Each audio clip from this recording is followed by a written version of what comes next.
a single solitary hair on his gleaming yellow skull. I watched, fascinated, as he brushed a meaty hand over his glistening head and regarded us with a mocking smile. He was taller than I would have thought, and his broad-sloping shoulders and his thick corded neck, which merged with his chin, gave him the look of a gladiator. This impression was enhanced by the leather cuirass he still fancied, with the flat broadsword dangling arrogantly from his hip. It was easy to see he wanted none to forget that he was no mere administrator, but had commanded the legions of Rome in battle.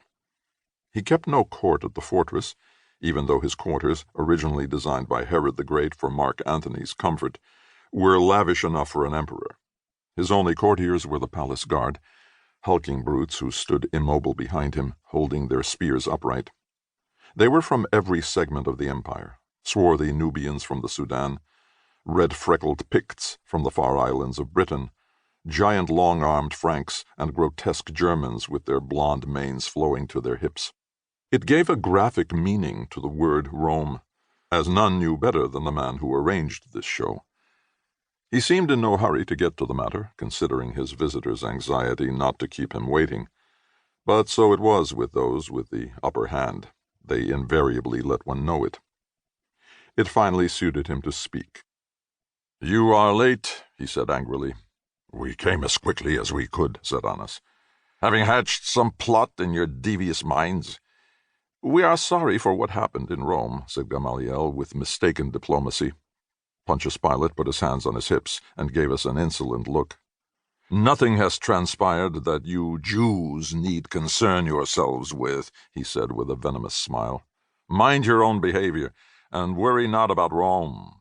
Does the worm concern itself for the sparrow, or the sparrow fret for the hawk?" "The Nasi," said Annas, "meant only that we deplore any inconvenience the emperor suffered, for he has been our friend these many years." "True enough. Tiberius has given your nation many privileges, a legacy from the days of the divine Julius, who was befriended by Herod in Egypt. But we Romans don't live in the past. Nobody, save the emperor, is indispensable." How easy it was for him to dismiss the friend and patron to whom he owed so much. He held up an imposing sheet of parchment, on which the imperial insignia of Rome was clearly discernible. "This came from Rome," he said in a grating voice. "Every sign of revolt, however slight, is to be put down without mercy. Every revolutionary is to be nailed to the cross. Where there is an overt act against the Roman authority, the procurator will deal with it directly. Where the resistance is to the local authority, the temple is qualified to handle the matter in its own courts." Annas's eyes blinked for a moment. "But you forget that only the procurator can impose a capital penalty." "This was done for your own protection, so your rival factions would not engage in a bloodbath disruptive to the governing body here and in Caesarea."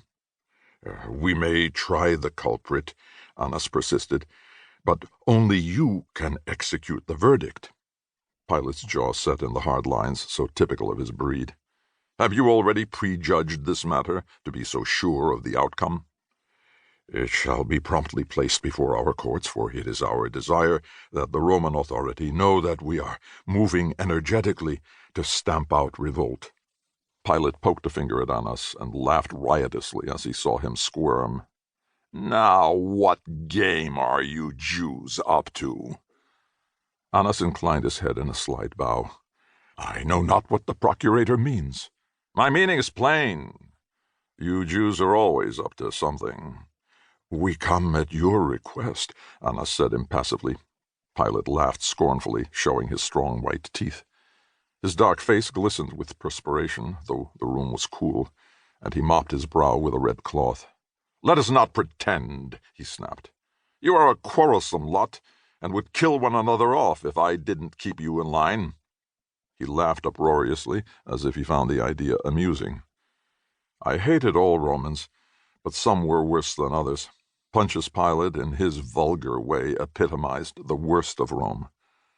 How I wished the master were here now, not cringing like the tactful Gamaliel or temporizing like Annas, but standing up to the Roman defiantly, and breathing fire, as he had done with the Sadducees and Pharisees.